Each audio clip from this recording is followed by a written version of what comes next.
Well, hello. It's Lynda Lippin here, and welcome to the private Pilates Goddess podcast.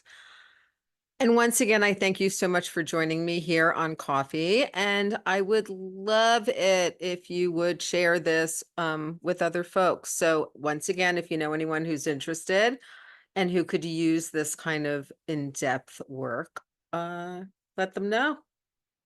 So today we are going to start talking about the long stretches. And we really don't have a lot that's happening here. We're going to have the long stretch series. We're going to have the long spine. We're going to have the knees off knee stretch. And then we're adding in some splits. All right. So nothing too crazy, but let's talk kind of about the skill set that we're building for our clients in the early intermediate work. All right. Number one, you start to see that there's a little bit more work of having arms and legs moving at the same time. You'll also see that there's more work in changes in elevation, right? So we already saw on the long box, like all of a sudden we're trying to do things like backstroke and teaser and things like on a small surface that's moving with weight pulling us backwards. It's just kind of crazy. And then we are starting to offer movement in positions where people don't always get movement. And then we're starting to look at standing people up. All right. Now, you may wonder why it is that maybe we put in side splits and front splits before we add things like chest expansion and thigh stretch. And there's a good reason for that. They chest expansion and thigh stretch require actually a little bit more out of the body. And when you're kneeling, it's actually harder to balance because you don't have that proprioceptive work through the foot and the ankle. Okay, so there's a reason for this. So let's look at the long stretches. I love the long stretches. I teach the long stretches often. I teach them early. I love to introduce them to people. Now, the long stretch itself is really just a moving plank. That's really what it is. So the heels are together, toes a little bit apart. The feet are on a pad on the headrest. So they're in the center. The ball of the foot rests in the little divot where the headrest goes up. So there's support. There's a place to push back from. You have all that inner thigh work. Now, I have seen this exercise and actually taught this exercise with the feet against the shoulder blocks. It is actually going to be easier, I promise you, for your folks with the feet in the center. They will be able to organize themselves better. They can pull their inner thighs together, get the glute squeeze from the heels, work through the arms, and find their lats and find the work. With the feet against the shoulder blocks, you lose that center line connection, which, can be an issue for a lot of folks in maintaining stability. And people tend to get very leggy in that instead of realizing that it's a whole body exercise and it's primarily abdominals, back, arms. Okay. So you mount this from the side. You mount this from the side. So if you are standing on the, say, the right side of your reformer facing the foot bar, your left hand reaches over to the left side of the foot bar. Your left leg lifts up and swings over into the headrest. Your right hand comes onto the foot bar. Your right leg swings over and joins the left on the headrest. So at no point are you getting on in a bent knee situation and kind of pushing out to get into the plank. Once you're there, I personally like to wrap the thumb. I encourage people to push down into the bar, to pull the bar apart, to feel like they're breaking the bar towards their bodies to really get into the armpit. And then you're just pushing back and pulling forward. You're on 2 springs. If you're on classical equipment, you're just on 2 springs. I recommend going heavier versus lighter on this if you're on more contemporary equipment. And the rationale for that is that this is more of a stability exercise. Now, the shape of this, the shape of this you kind of see everywhere in the studio, but I want you to think about things like the prone push up and single arm push up into swan on the chair. Think about leg pull front support on the mat. There's a really obvious version. Think about your push ups on the mat, another obvious version. Um, think about, the work that we do in any kind of bridging. Think about footwork. This position shows up all the time. So what we're doing is adding that movement to it, adding that strength to it. Then we come down for down stretch. So now the knees are down on the mat. The feet are against the shoulder blocks. The hips are forward and the chest is lifted. So you're starting in a hyperextension. The collarbones are open. You're pushing off the bar. You're lifting that breastbone. You're pressing the hips and thighs forward and pulling the abdominals in a lot. And then it's pressing back through the legs and the arms. The body just stays. So the hips kind of drop down a little bit, not in an active way necessarily, but they are dropping down just positionally as you press back. And the hips and thighs and chest are going forward and up as you lift back up. This is a difficult exercise. It's hard to maintain the hyperextension and not just sink into the spine. This is a big back and front exercise at the same time. Once again, the assistance of the springs is on the way in. Okay. So your work is to really get the push out, but then really stabilize and lift on the way in. It's so let's kind of think about this. If your client's already done some knee stretches, they've already done footwork and kind of pushing off the bar. They have a sense of how to use their legs. They've done swan on the barrel. So again, they have a sense of how to push off into the ladder and get a stretch through the front of the body. And down stretch is simply a bigger version of that, right? So if you can picture your swan on the barrel or swan, even on the long box, which we haven't talked about yet in this series, I think you can then see the shape. Now, the shape is also the shape of any kind of bridging exercise with the feet on the ground. So, your clients who are having a hard time with this kind of hyperextension might also have a harder time in bridging. They might also have a harder time with things like semicircle. Um, you may also have a harder time with things like breathing with the bar or push through with feet, so you're looking at those exercises. Also, things like swan anywhere are going to be super helpful for this position. But down stretch is great. It's also starting to introduce some of the concepts that we'll be using later on in things like rocking or things, where you're in a much deeper kind of hyperextension. And then we go to up stretch. So now we're straightening the legs. The heels are high. They're on the shoulder blocks. You're round in that upper back. Your chest is over the foot bar. Your chest is over the springs. in particular. So when you're looking down, you're looking at the springs.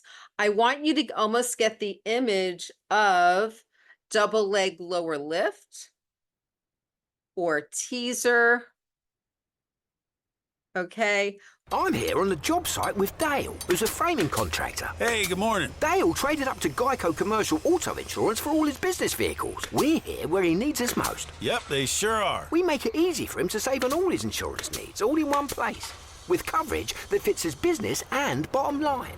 Oh, I shouldn't have looked down. It's all right. We're so far up here. Look at me. Take a deep breath. No, I'm good. So good. Get a commercial auto insurance quote today at geico.com and see how much you could save. It feels good to Geico. Where you are bringing your upper and lower together as much as you can, pushing off the bar, pulling the bar apart, pulling it toward your legs, and feeling like you're closing your body together with a very strong thoracic flexion. And then you're pressing your legs back. Your legs press back, your hips drop down a little. You find plank with still a flexed upper back. You pull forward and then you close your springs, pulling front and back together, and then you do it again. It's really crucial that the springs close, that the work is to kind of pull the front and back together in this round place, because again, this is going to help us then later figure out the combo stretch. It's going to help us figure out the tendon stretch. It's going to help your clients figure out the upside down push up on the chair. It's going to help them figure out things like teaser. It's going to help them figure out a whole lot of exercises kind of everywhere, because they're going to have a sense of what their body is supposed to be doing. Then, we have elephant, we go through stomach massage, we do our leg circles, which have moved down now because we've got, short spine at the top. And then we have long spine. I love the long spine stretch. It's really good for my body, whereas the short spine tends to overstretch my sacroiliac joint, okay? Long spine massage is very similar to the roll over on the mat. It's very similar to flying leg springs. And in a way, it's very similar to the push through with feet or parakeet on the Cadillac. So you have the long straps on. If you're on a contemporary double strap reformer, your feet are in the longer loops for this one. Legs are together, legs are straight the entire time. Headrest is down, 2 springs. Now, at the beginning, you can let your clients heels together, toes a little bit apart, bring their legs to 90 degrees, roll up into a shoulder stand, open the legs, and then press away a little bit to 90 and roll back down, and then press forward and close. So it becomes kind of like a little kind of shoulder stand, spine stretch, coming down into a small leg circle. And then you do 3, and then you do them the other way. You go up with open legs, close, and come back down. In this scenario, you're actually moving the legs, moving the spine, moving the spine, moving the legs. As people progress, you bring it together. So maybe the legs are out at 45 degrees. You start to lift the hips off there, and you just kind of swoop up and over in a controlled way. Open the legs, start to press the feet at the top, and then roll down as you're pressing the feet, close the legs, finish the circle, and come back up, and then reverse it. So as you do that, it becomes a little bit more difficult because, again, your legs are further away from the center. This is not an exercise for your clients with osteoporosis or, spine issues that are flexion intolerant, but for your folks with relatively healthy spines. Mine's not particularly healthy, but this exercise is really good for it in a way that others aren't. Then we have knee stretches, and here we add knees off.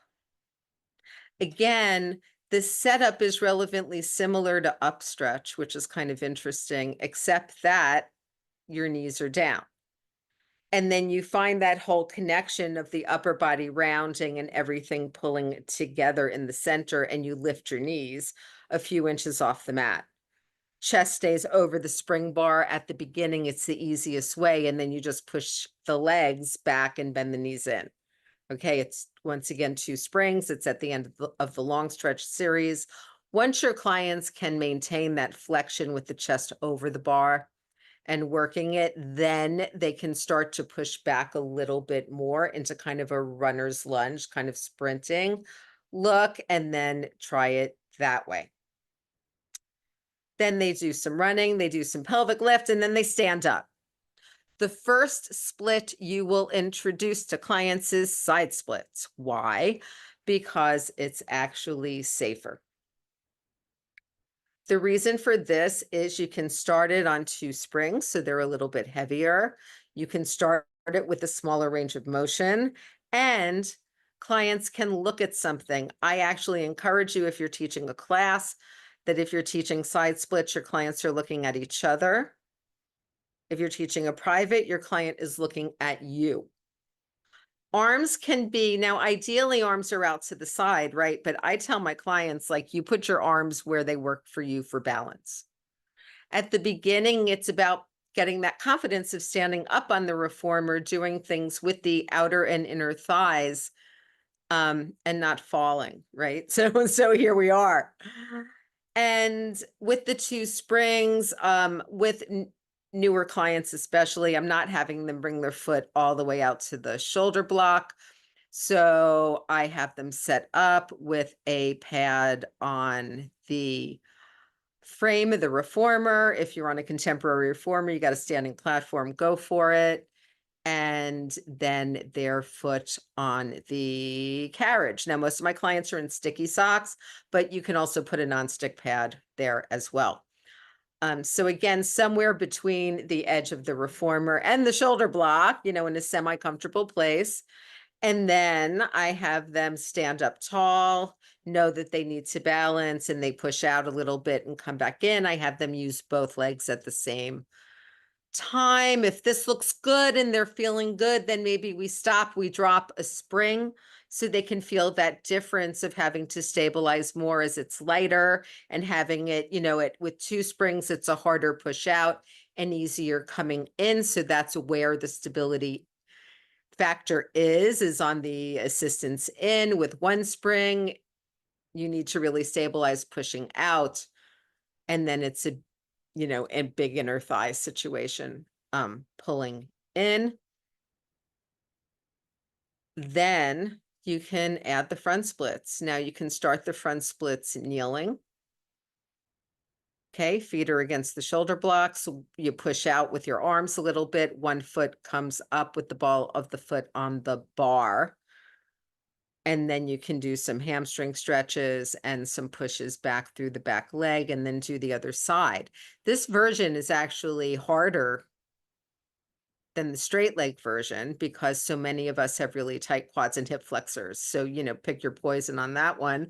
And then if you're standing, you're in the same position, but with straight legs, and you're pushing out and coming back in.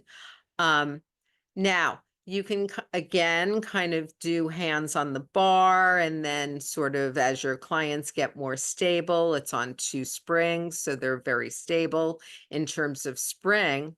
Again, have them focus on where they're having to resist the push, and then have the assistance where they need to really stabilize. And as they get better and stronger, they can take their hands off the bar and balance.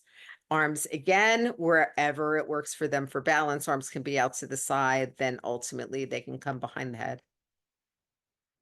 And then you're done. All right. So we've added a lot here. Now, in terms of the standing splits, in terms of the standing side splits, think about side leg springs. Okay. Think about all of the standing work on the chair. I want you to also think about the abduction and adduction work, say on your side with a magic circle, or supine with the knees bent. Think about that kind of work, right? Because that's going to help. You can also, of course, start incorporating standing footwork, right? The wall work, standing work with the magic circle so that people start to get used to that sense of doing add and abduction. And then you can say that I want you to have that feeling here, right? This is as much about the strength of the outer hip and the inner thigh and the pelvis as it is anything else. All right, my friends, I hope that you found that helpful. Once again, if you got any questions, please leave them in the comments, and I will be back next week with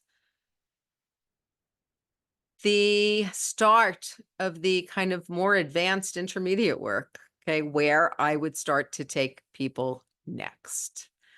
All right, have a great week, and I'll see you next time. Bye.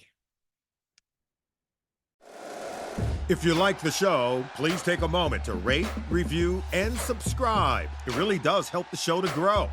Thank you for listening.